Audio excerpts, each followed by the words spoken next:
Hello friends, मेरा नाम है Praveen Kumar and you are watching my YouTube channel. So students, इस वीडियो के अंदर आज हम बात करेंगे एक्सटर्नल जिनको एग्जाम देनी है उन स्टूडेंट्स के बारे में।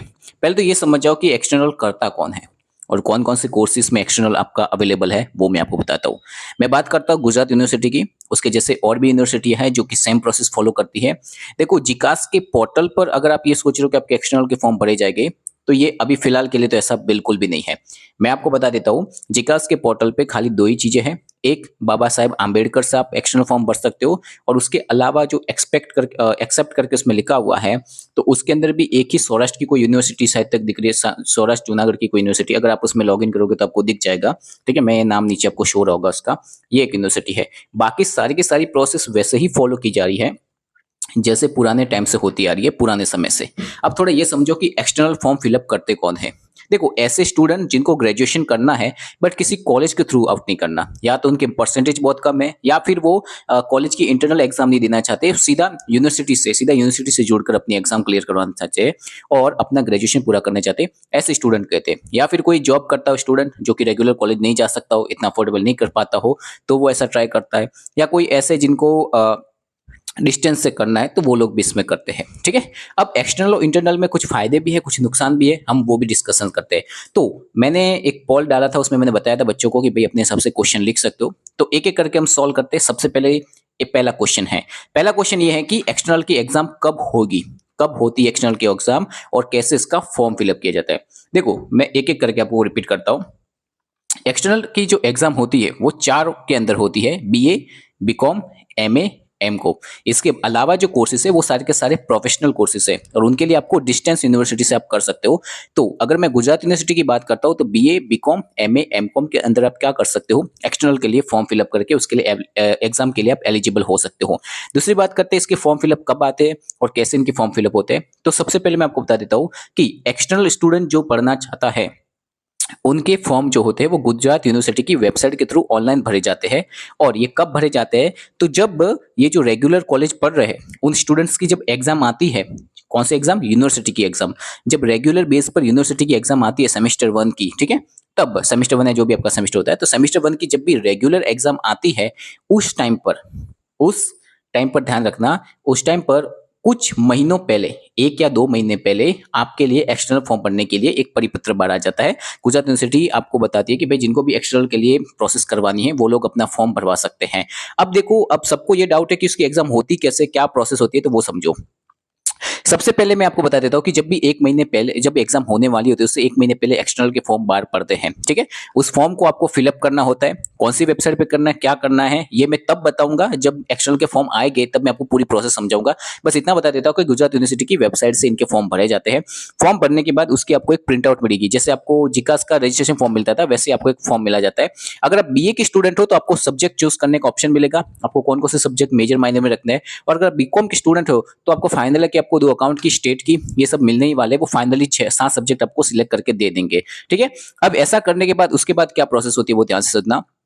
जैसे ही आप ये फॉर्म निकालते हो, वो फॉर्म को आपको क्या करना पड़ता है, अपने पास रखना पड़ता है। और कहीं ना कहीं उसमें एक तारीख मेंशन की जाती है कि भाई इस तारीख को आपको ये फॉर्म पोस्ट ऑफिस में प्लस इतने पैसों के साथ जमा करवाना है। और कुछ जरूरी डॉक्यूमेंट्स होते हैं। अगर कोई अदर स्टेट से आ रहा है तो उसका transfer certificate, migration certificate, 12th की मार्कशीट, ठीक है, पासपोर्ट साइज फोटो, और जो भी आधार कार्ड, जितने भी है डॉक्यूमेंट्स, वो ऑलरेडी आपको लिखे होंगे उस फॉर्म के नीचे, लिखे होंगे। कितने पैसे देने हैं वो भी आपको उसको फॉर्म के नीचे लिखे होंगे, ठीक है। समथिंग बीकॉम का 950 के आसपास कुछ होता है चार्ज, 850, 950 के आसपास, ठीक है। तो आपको करना क्या होता है, आपको 15 दिन दिए जाते हैं फॉर्म को भरकर, उसकी प्रिंट आउट निकालकर आपको क्या करना पड़ता है, पास ही की किसी नजदीकी वाली पोस्ट ऑफिस में जाकर आपको वो फॉर्म क्या करना पड़ता है, सबमिट करवाना पड़ता है, साथ में डॉक्यूमेंट और पैसे। और वहां से वो फॉर्म सबमिट होने के बाद आपको एक टोकन दिया जाता है जिसके अंदर आपके एनरोलमेंट नंबर, जो कि रजिस्ट्रेशन नंबर होते हैं।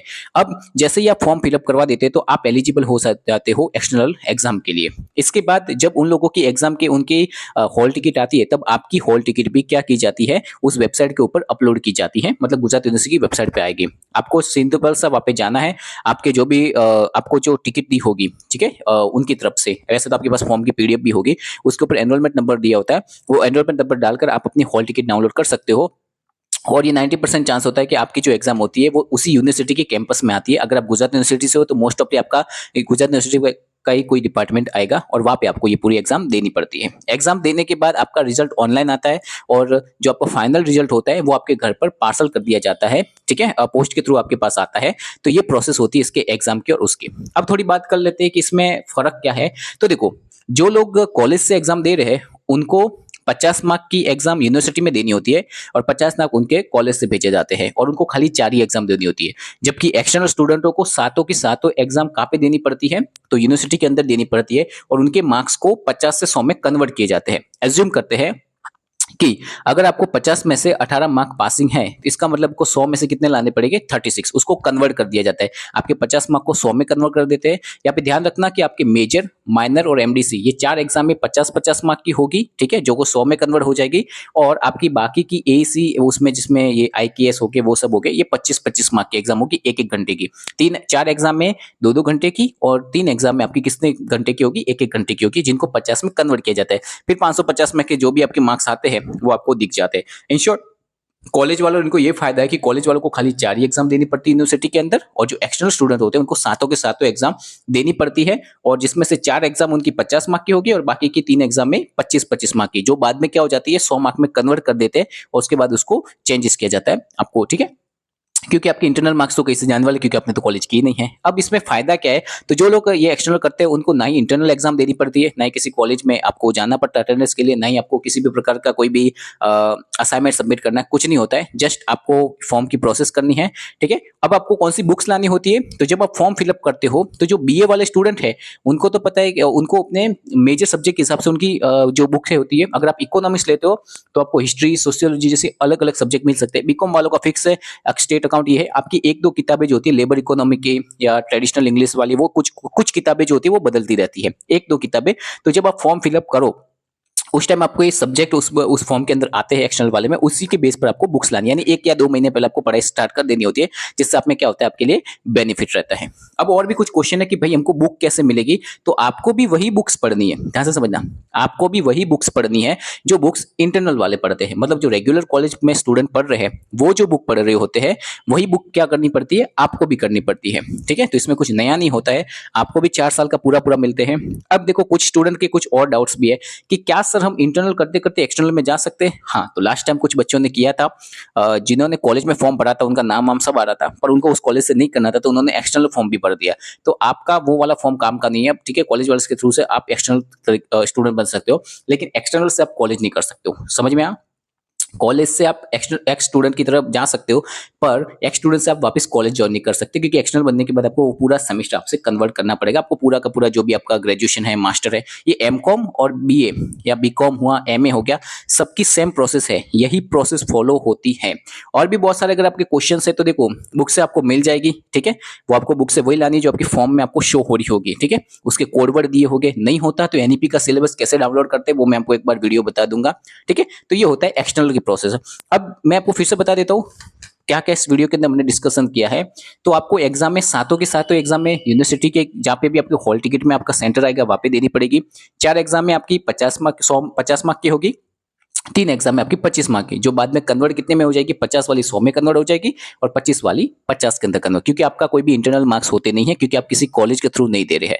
दूसरी बात आपको ये ध्यान रखनी है कि आपको एग्जाम के जो आपके फॉर्म वॉर्म या जो कुछ भी डॉक्यूमेंट्स होते हैं वो आपको पोस्ट ऑफिस में देने पड़ते हैं। अब एक सेमेस्टर, फर्स्ट सेमेस्टर में आपको ये सारी प्रोसेस करनी पड़ती है। उसके बाद जैसे आप नेक्स्ट सेमेस्टर में जाते हो तो आपको खाली अपना नंबर डालना होता है, एनरोलमेंट नंबर, और सीधा आपका फॉर्म वापस आ जाएगा। तो हर बार आपको फॉर्म भरना नहीं पड़ता है, एक सेमेस्टर में फॉर्म भरो, बाकी के सेमेस्टर में आपके फॉर्म की खाली एनरोलमेंट नंबर के बेस पर आपका नया फॉर्म निकल के आ जाएगा।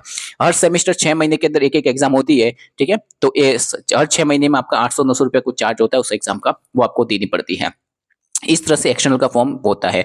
तो जितने भी स्टूडेंट्स एक्सटर्नल के लिए अभी उत्साहित बैठे हैं, तो मैं पहले बता दूं, जिकास से आपका फॉर्म नहीं भरा जा रहा एक्सटर्नल से। मैंने उसमें ट्राई भी किया है, एक्सपेक्ट करके उसमें मैंने अपने खुद के आईडी पासवर्ड डाल के देखा तो उसमें खाली एक ही यूनिवर्सिटी शो हो रही थी, ठीक है। तो आपके नो डाउटली आपके जो फॉर्म है वो यूनिवर्सिटी की वेबसाइट से ही आपके भरे जाएंगे। तो अभी एक्सटर्नल वालों को कुछ नहीं करना है। हाँ, आप किताबें ला के पढ़ाई कर सकते हो, किताब ला के आपको अगर पढ़ाई शुरू करनी है तो आप बिंदास किताब लाइए, उसमें पढ़ाई करना शुरू कर दीजिए। जब फॉर्म आएंगे तो आप फिलअप करके उस एग्जाम के लिए हो जाएंगे। अब यहाँ पे जिन बच्चों की एटी आ जाती है तो उनके लिए भी फिर सेम ही प्रोसेस होती है, आपको नोटिस दे दी जाती है कि आपको कब फॉर्म फिलअप करने और कौन सी प्रोसेस करनी है। अब थोड़ा ध्यान से समझना, एक्सटर्नल वालों के लिए रिजल्ट अलग आता है, एक्सटर्नल वालों के लिए थोड़ा सा ध्यान रखना कि आपकी थोड़ी चीजें अलग होती है, ठीक है। एक्सटर्नल वालों को अलग मतलब कि ऐसा नहीं कि सिलेबस अलग पढ़ना है, बट आपको थोड़ी चीजें ध्यान रखनी पड़ती है। बहुत जगह पर कई कई पे एक्सटर्नल वैलिड नहीं करते हैं, बहुत सारी जगह पे, मगर 90% जगह पे एक्सटर्नल को वैलिड कर दिया जाता है, ठीक है। तो ये होती है पूरी एक्सटर्नल की प्रोसेस। अगर कोई भी डाउट होता है तो मुझे बताना। बुक से आपको वही पढ़नी है जो इंटरनल में पढ़ते हैं। मार्क्स आपकी एग्जाम भी उतनी ही होगी जितनी सारे बच्चों की होती है। फायदा कॉलेज वालों को ये फायदा है कि उनको 4 ही एग्जाम देनी है और बाकी के 50 मार्क उनको कॉलेज भेजेगी, जबकि एक्सटर्नल करने वाले को सारी की सारी एग्जाम आपको यूनिवर्सिटी में देनी है, और जो यूनिवर्सिटी से मार्क्स हो गए वही आपके फाइनल और लास्ट मार्क्स आपके माने जाएंगे, ठीक है। उसी बेस पे आप पास होता है कि नहीं उसके ऊपर बेच दिया जाता है। आपकी जो मार्कशीट होती है वो आपको कोई लेने नहीं जाना है, आपके पोस्ट आ जाती है, मार्कशीट नहीं आती तो आप यूनिवर्सिटी में उसके लिए इंक्वायरी कर सकते हो, ठीक है। उसके बारे में आपको ये पूरी की पूरी जानकारी मिल सकती है। दूसरा, आपको आपके फॉर्म कहाँ देने पड़ते हैं, तो किसी कॉलेज में जाने की जरूरत नहीं होती है, आपको फॉर्म आपके कहाँ देने पड़ते हैं, पोस्ट ऑफिसों में देने पड़ते हैं। तो अभी एक्सटर्नल वालों को कोई टेंशन नहीं लेना है, ठीक है। एक्सटर्नल वालों को कब वेट करना है, जब अक्टूबर नवंबर या सितंबर अक्टूबर नवंबर आएगा, जिस टाइम पे ये फॉर्म भरे जाएंगे, तब आपको टेंशन, तब तक आप अपने सिलेबस की सब पढ़ाई करनी हो तो पढ़ाई कर सकते हो। अभी उनका कोई फॉर्म वॉर्म कुछ नहीं भरा जाएगा। सो प्लीज अब आप एक्सटर्नल के बारे में मुझे कोई भी कमेंट मत कीजिए, क्योंकि आई थॉट मैंने सारे आंसर दे दिए, फिर भी कोई प्रोवाइडी रह जाती है तो मुझे कमेंट करना, मैं आपको बता दूंगा। सेम जैसे कॉलेज वाले बच्चे पढ़ रहे वही आपको भी पढ़ना है, कुछ नया नहीं है। बस आपका जो फॉर्म वॉर्म है वो किसी कॉलेज में नहीं देना, आपको पोस्ट ऑफिस में जाके देना है। सो आई होप आपको वीडियो पसंद आ गया होगा। जैसी अपडेट्स आएगी आपको मिलती रहेगी। आप मेरा यूट्यूब चैनल तो आपने सब्सक्राइब कर ही दिया होगा, लेकिन फिर भी आप मेरा व्हाट्सअप चैनल हो गया, इंस्टा पे फॉलो कर दीजिए, ताकि आपको ये जो अपडेट्स आती रहेगी वो टाइम टू टाइम एक्सटर्नल वाले की हो कोई भी होगी तो आपको टाइम टू टाइम वो सारी की सारी अपडेट आपको प्रोवाइड की जाएगी। ओके, और कोई भी क्वेरी होती है आप मुझे कमेंट कीजिए। Thank you so much.